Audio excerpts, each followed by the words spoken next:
Bonjour. J'entends beaucoup de choses aujourd'hui, notamment sur le sujet de la sécurité, et je voulais m'exprimer assez courtement pour vous dire un petit peu où nous en sommes au niveau de la France autrement et ce qu'on en pense de tout ça.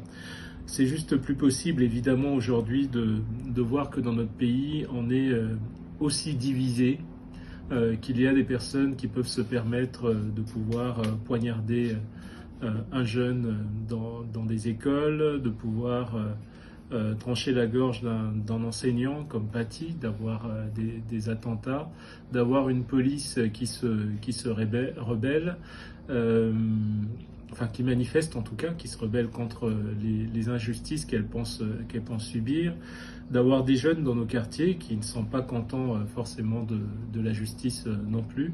Donc on a une société qui est coupée en deux en fait. Et je trouve ça vraiment dommage, d'autant que le Rassemblement national en profite aussi dans ces périodes pour pouvoir remettre la thématique de la sécurité à l'ordre du jour et diviser encore plus les Français. Et c'est vrai que beaucoup d'entre vous ne savent plus à qui faire confiance et souvent, malheureusement, beaucoup se dirigent vers le Rassemblement national.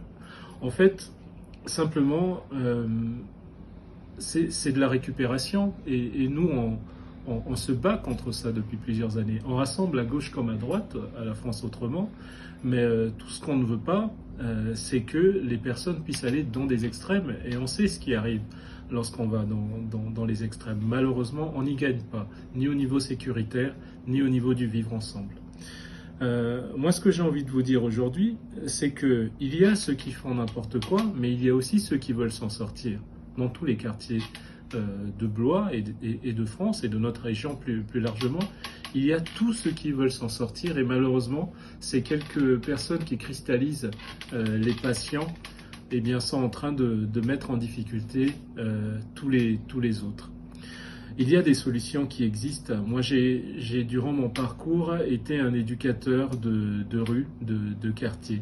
Donc c'est une époque où on pouvait aller discuter avec les parents quand il y avait des problèmes avec les enfants, où on pouvait être sur le terrain, peut-être plus encore que les éducateurs ne le sont aujourd'hui, et où la police était une police de proximité et qui discutait.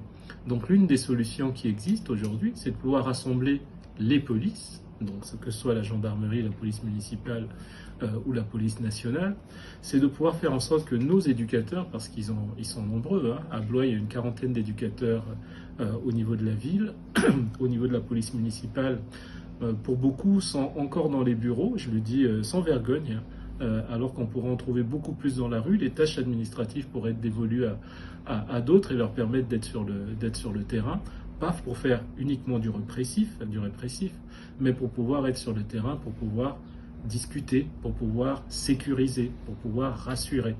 Et ça, on en a besoin dans cette société. Et les solutions, donc, vous voyez, sont très pragmatiques.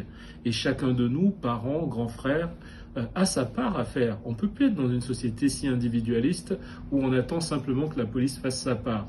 Moi, je ne suis pas pour qu'on se renferme les uns et les autres. Moi, je suis pour qu'on s'ouvre. La police a son rôle, doit être ferme, on doit lui donner les moyens de pouvoir agir. La justice doit aussi donner les moyens à la police de pouvoir faire son travail et que ceux qui nuisent soient enfermés. Mais à côté de ça, ceux qui ont envie que les choses avancent, que les choses bougent et de pouvoir travailler simplement ou que les enfants puissent réussir, quel que soit l'endroit où ils sont, ben, ils ont besoin de cette communauté, aussi bien une communauté éducative qu'une communauté bien sécuritaire, entre guillemets, avec une police de proximité. Voilà, on a encore du travail, vous et moi. Soyons sur le terrain. À très bientôt.